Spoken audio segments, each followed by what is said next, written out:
I am utilizing the Bid Integrations plugin to establish a connection between these two platforms. Let's go to Bid Integration Dashboard. Now click Create Integration. Now search and select the trigger, which is FluentCRM.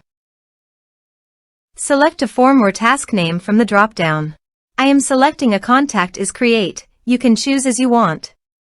Click Next. Search and select Klaviyo. Give here API key.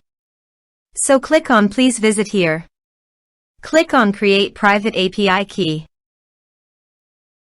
Give here API key name.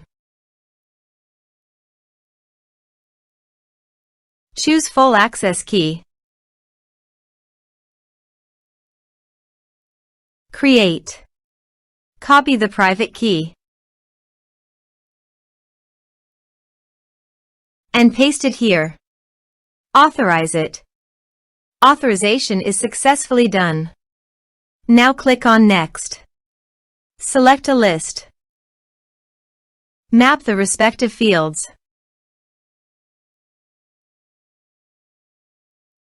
Here are advanced features in conditional logic. If you want, you can use it for your own requirement. Click on Next, finish and save it.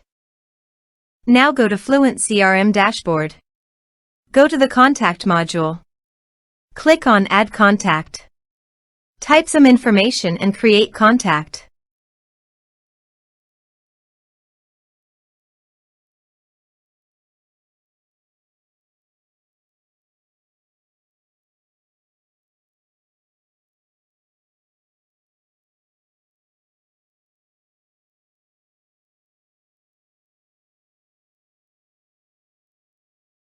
Create contact. Contact added successfully. Now goes to the Klaviyo site. And you can see the data came successfully in the Klaviyo. Thanks for watching.